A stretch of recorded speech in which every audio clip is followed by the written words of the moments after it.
Bonjour, dans cette petite vidéo, je vais vous montrer le fonctionnement de Focalise, qui est une plateforme qui met en relation des candidats à des formations par apprentissage, des centres de formation qui diffusent leur catalogue de formation et des entreprises qui déposent leurs offres de contrat rattachées à ces formations. On va se mettre dans la peau du candidat Marc, qui est intéressé par un BTS métier de l'eau. Il va aller sélectionner la formation qui l'intéresse.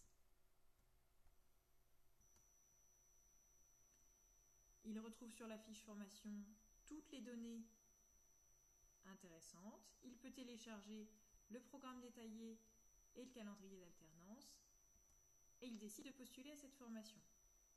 Il a déjà préalablement créé son compte candidat sur lequel il a enregistré toutes ses informations personnelles. Et pour postuler au BTS métier de l'eau, on lui propose d'enregistrer un CV et une lettre de motivation. Pour terminer sa candidature au BTS métier de l'eau, il doit télécharger le dossier de candidature qui vient de lui parvenir par email et le renvoyer au CFA. Je vous montre le compte mail de mon candidat qui a reçu son dossier de candidature. À télécharger, le voilà. Le candidat termine son inscription, envoie son dossier au CFA. Parallèlement, le CFA a été informé de la candidature de Marc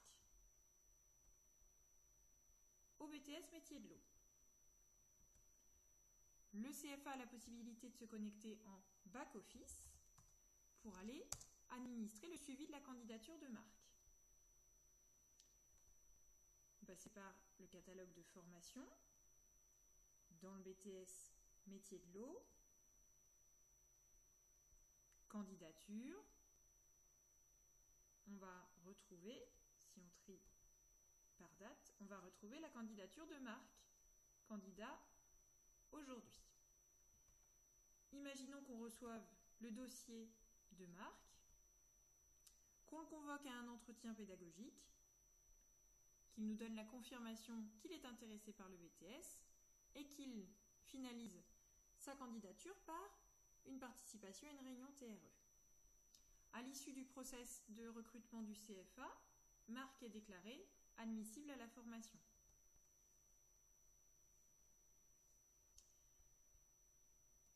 Parallèlement, on a une entreprise qui a déposé son offre de contrat pour le BTS métier de l'eau. On va aller la voir en front.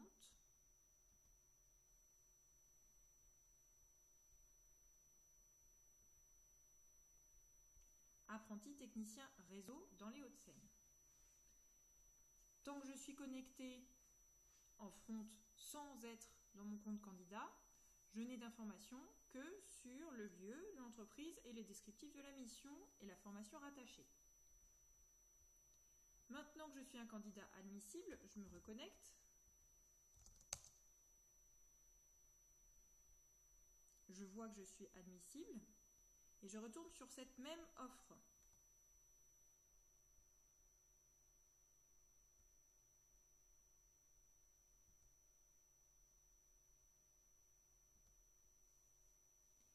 Étant un candidat admissible, je sais qui est l'entreprise, dorénavant j'ai son nom, et je peux postuler à cette offre de contrat.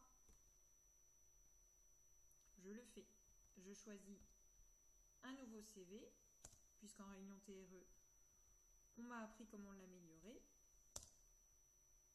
et je valide ma candidature.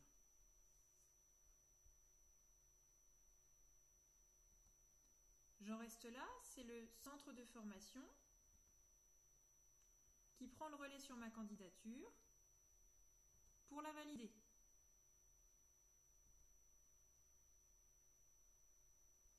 Ma candidature est autorisée.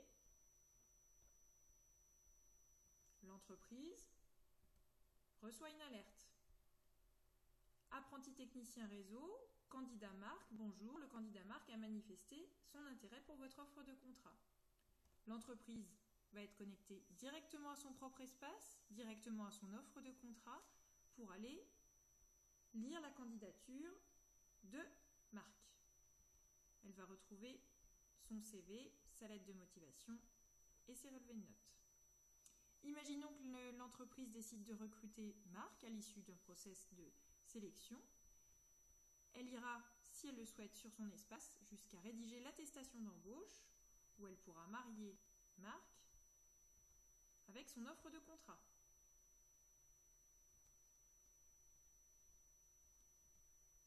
Marc candidat est là. Il est candidat du BTS métier de l'eau. Je choisis un maître d'apprentissage. J'enregistre sa date de naissance qui sera une information demandée sur le contrat. Je sélectionne le contact référent qui recevra le contrat par email. J'enregistre les dates du contrat d'apprentissage.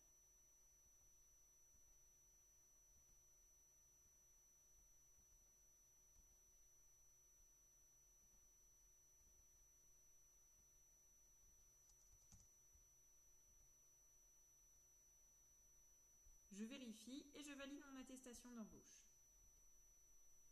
L'attestation a été envoyée au centre de formation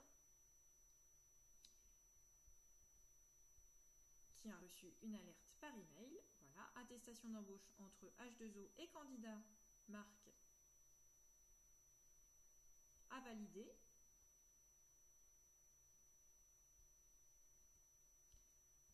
Je viens donc dans mon espace back-office sur l'entreprise H2O où je retrouve l'attestation d'embauche qui a été rédigée et que je vais finaliser. Dans le déroulé des questions, je m'assure que les missions sont cohérentes par rapport à la formation sélectionnée, que le candidat sélectionné est bien un candidat admissible, que les contacts ont bien laissé leurs coordonnées, que les dates de formation sont cohérentes par rapport au calendrier de formation. Et si tout est bon, je valide l'attestation et je désigne la nature du contrat.